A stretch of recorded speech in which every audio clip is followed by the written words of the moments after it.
2026 marca um ponto de inflexão na imigração canadense. Enquanto o governo federal aposta em modernização digital e também na imigração francófona, Quebec fecha portas e os números caem em quase todas as categorias.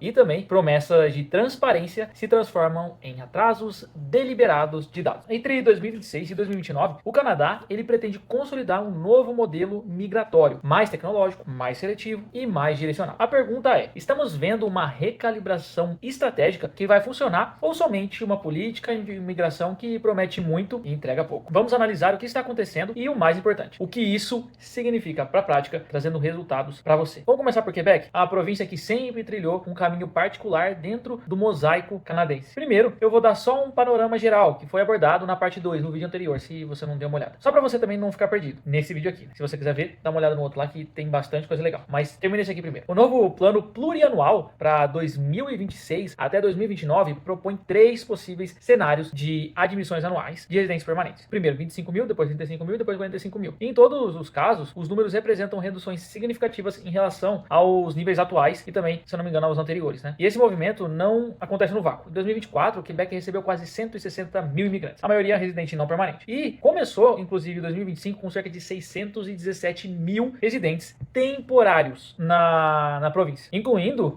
trabalhadores temporários, estudantes internacionais e solicitantes de refúgio. Para um governo preocupado com a preservação linguística e a capacidade de integração, esses números representam um ponto de ruptura. A resposta? O aperto total. Entre as medidas mais marcantes, Quebec planeja reduzir pela metade o número de trabalhadores estrangeiros temporários na região metropolitana de Montreal até 2029 e também introduzir requisitos obrigatórios de proficiência em francês para renovação de autorização de trabalho. Além disso, o Programa de Experiência Quebequense, como eu já falei também no outro, o PEC, um dos canais mais populares para estudantes internacionais e trabalhadores qualificados, ele segue suspenso até 30 de novembro de 2025. Daqui a alguns dias ele sai, né? Tanto para pós-graduação quanto para trabalhadores. E o patrocínio coletivo de refugiados ficará interrompido até 31 de dezembro de 2027. É uma política que reflete tanto a preocupação com a preservação cultural quanto a busca por uma nova integração linguística mais profunda. Mas isso também levanta a questão, né? Até que ponto essas restrições comprometem o desenvolvimento econômico e também a atração de talentos que a província tanto precisa? Fica aí a dúvida para você, né? Mas enquanto Quebec fecha as portas, a capital Ottawa tenta modernizar a experiência do imigrante, pelo menos no papel. O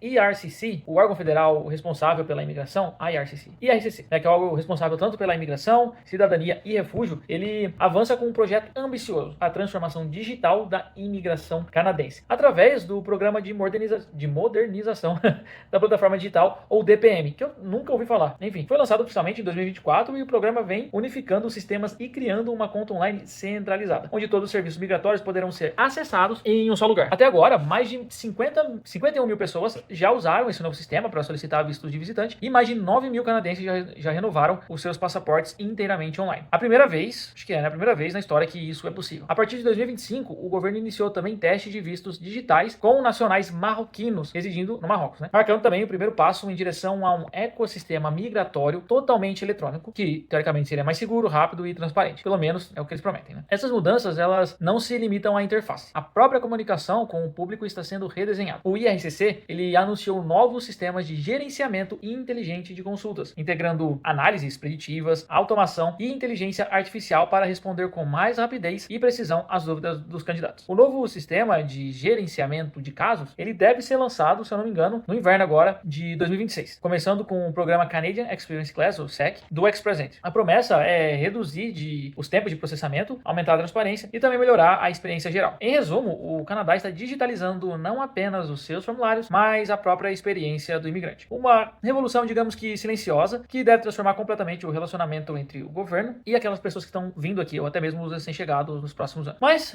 vamos ver se as promessas se transformam em realidade, né? Porque, como veremos daqui a pouco, as promessas de transparência nem sempre se concretizam na prática, aí pra gente. Mas as reformas que eles estão fazendo, né, não param nessa tecnologia. Elas também atingem a base legal da cidadania canadense. Por meio do projeto de lei C3, introduzido em junho de 2025 pelo governo do primeiro-ministro Paul McCartney, eles entraram em vigor propor algumas mudanças importantes nas regras de transmissão de cidadania por descendência, ou seja, para filhos de canadenses nascidos no exterior. Mas espera aí que tem um negócio que eu quero falar para você. Essas mudanças elas vieram em resposta a uma decisão da Corte Superior de Justiça de Ontário em dezembro de 2023, lá atrás, que declarou, nem tanto assim, né? Mas enfim, que declarou o limite da primeira geração, que na verdade ele impede que os canadenses nascidos no exterior eles consigam transmitir a cidadania aos seus filhos como algo ali já no ato, né? No ato da criança nascer fora do Canadá. Isso foi gerado como inconstitucional. E agora, em vez de simplesmente eliminar a restrição, o governo ele criou um framework que ele substitui a cidadania automática por cidadania condicional. As novas exigências elas incluem proficiência obrigatória em inglês ou no francês para pessoas entre 18 e 55 anos, conhecimento cívico sobre os direitos e deveres e cidadania e talvez a mudança mais significativa, né? O requisito de residência mínima de 1.095 dias no Canadá. São 3 anos, se eu não me engano. Dentro de um período de 5 anos. 5 anos antes do nascimento da criança. Além disso, todos os adultos envolvidos no processo passam agora por verificações de segurança e admissibilidade, similares às exigidas para os residentes permanentes ou solicitantes, até mesmo de naturalização. Na prática, isso encerra a era da cidadania automática por mera linhagem, reforçando a ideia de que ser canadense exige uma conexão ativa e contínua com o país. A Lei C3, ou Bill C3, deve ser finalizado e implementado até 20 de novembro de 2025, conforme determinado pela Corte. Para as famílias canadenses vivendo no exterior, especialmente aquelas com carreiras internacionais ou até mesmo dupla cidadania, essas mudanças elas acabam exigindo um planejamento mais cuidadoso antes do nascimento dos filhos. Também é bom ficar esperto com esse tipo de decisão, pois, ao que tudo indica, é capaz de começar a afetar até nós, imigrantes, que vão ter filho no Canadá. Mas vamos guardar essas cenas para os próximos eventuais episódios. Estão começando com os canadenses, com certeza isso vai acabar atingindo os imigrantes mais para frente. Em paralelo, o Canadá reafirma o seu papel humanitário no cenário internacional. Desde agosto de 2025 entrou em vigor uma extensão da política pública temporária de apoio a portadores de passaportes palestinos que já estão aqui, né, no território canadense.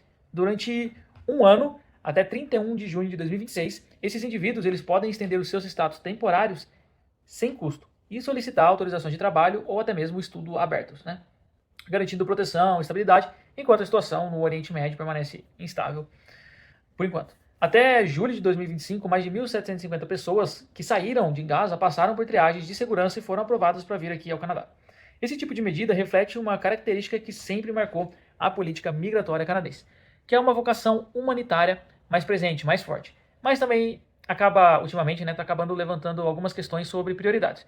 Enquanto o Canadá oferece proteção temporária para milhares de estrangeiros, canadenses enfrentam tempos de processamento cada vez mais longos, falta de transparência nos dados e um mercado de trabalho sob pressão, sem contar a saúde e acesso a serviços públicos básicos, né?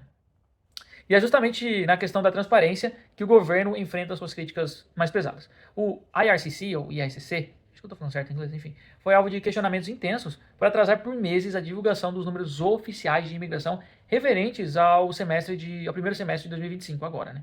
Críticos acusaram o governo de deliberadamente esconder os números, enquanto esses números caíam em quase todas as categorias. Quando finalmente publicados em agosto, os dados revelaram uma desaceleração clara. 207 mil novos residentes permanentes admitidos até junho, contra 255 mil no mesmo período do ano anterior e 263 mil em 2023. As autorizações de trabalho pelo Programa de Mobilidade Internacional, IMP, também caíram drasticamente, de 410 mil no primeiro semestre de 2024 para pouco mais de 300 mil em 2025. Os permits, as permissões de estudo também despencaram. 149 mil emitidos no primeiro semestre de 2025, comparados a mais de 245 mil no mesmo período do ano passado, 2024. Uma queda de quase 40%. Apesar dessas reduções, o país ainda deve atingir cerca de 415 mil novos residentes permanentes até o fim de 2025, superando a meta oficial de 395 mil. Como eles estão fazendo isso? Eu não sei. Mas isso demonstra que, mesmo com filtros mais rígidos e também com esses cortes em residentes temporários, a imigração permanente ela continua sendo um motor central da sociedade canadense. Mas a falta de transparência e os atrasos deliberados na divulgação desses dados acabam minando a confiança pública no sistema, e se o governo promete transparência, mas esconde os números, como a gente, e principalmente como os canadenses, podem avaliar o impacto real da imigração na habitação, na saúde pública e algo que está muito grande aqui, que é o mercado de trabalho. E por último, eu acho tratado uma oportunidade perdida, que aqui entra outra questão muito crítica. Oportunidades desperdiçadas para o país. Acaba sendo bom para mim. Em setembro de 2025, agora, o governo Trump impôs uma taxa de 100 mil doletas para certos portadores de visto H-1B nos Estados Unidos, que normalmente são talentos de tecnologia altamente qualificados que, da noite para o dia, se tornaram alvos perfeitos para o Canadá. Eu não sabia disso, mas o Canadá já teve um programa específico para os portadores de H-1B entre 2023, oferecendo vaga de trabalho e permissão de trabalho aberto em até 3 anos, período de até 3 anos. Mas o programa foi fechado em julho de 2023, após atingir o limite, que só foi de 10, o limite era 10 mil aplicantes. Desde então, nada, né? Apesar da janela de oportunidades óbvia criada pela essa nova taxa americana, que empurra milhares de profissionais de tecnologia qualificados para fora dos Estados Unidos, o Canadá simplesmente não reagiu. Fez um anúncio oficial, mas nenhum programa novo, nenhuma estratégia para capitalizar esse momento. E até agora, a gente continua esperando uma política similar ao H1B, mas assim, sendo sincero, eu acho improvável que isso aconteça a curto prazo. Mais uma oportunidade desperdiçada aqui para o Canadá. Eu que sou de tech, pelo menos eu tenho menos competição, para mim é melhor. Mas, no panorama geral, essas medidas representam a mais profunda recalibração política migratória canadense em mais de uma década. Um esforço coordenado para equilibrar sustentabilidade, seletividade e inclusão. O Canadá quer continuar sendo um destino de oportunidades, mas agora com foco em talentos que realmente contribuam para o crescimento econômico e social.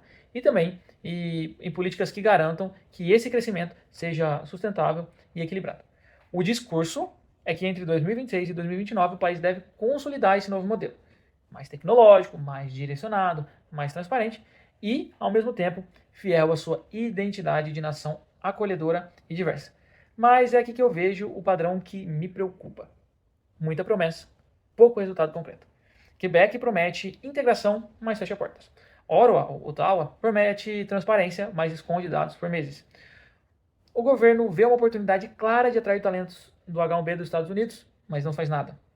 São medidas que ajustam sintomas sem cortar o mal pela raiz e que muitas vezes criam mais problemas do que solucionam. Sistemas digitais modernos são ótimos, excelentes, mas não resolvem os tempos de processamento se a capacidade operacional não acompanha.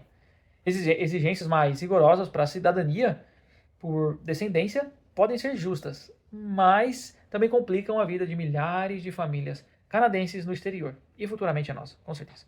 No fim das contas, o que se desenha é uma nova imigração canadense, uma era em que o sonho de recomeçar no Canadá continua vivo, mas com novas regras, novos caminhos e mais obstáculos. E um propósito que nem sempre fica claro: construir um futuro sólido e sustentável para que todos chamem o Canadá de lar. Ou simplesmente reduzir números para aliviar pressões políticas. Enfim, o tempo vai dizer. Mas por enquanto, continuamos vendo mais promessas do que entregas.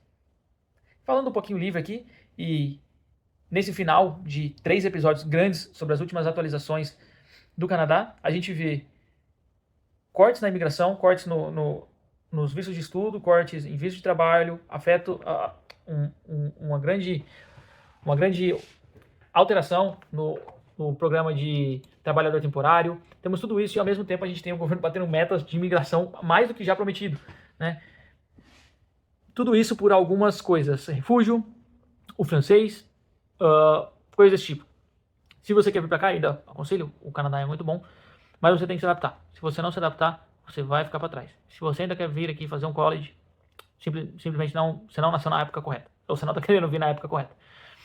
Tenta ajustar suas expectativas, porque se for estudar, não ir para o Canadá, não vale a pena. Pode ver vários vídeos da internet falando sobre os estudos aqui no Canadá. Não é algo tão bom pelo valor que você está pagando. Agora, se você quer morar no Canadá, existem outras formas muito mais baratas, muito mais rápidas para você. É só cabe você aceitar. Enfim, se você curtiu esse vídeo e quer saber quais passos trilhar para imigrar para o Canadá, clica nesse vídeo aqui que eu vou estar ensinando como que faz o planejamento. E eu vou estar deixando aqui, ó, se você não tem faculdade, não tem nada, o que eu faria se eu fosse vir para o Canadá, não tivesse faculdade, não tivesse experiência nem nada. Espero que isso te ajude, beleza? Tamo junto, até a próxima.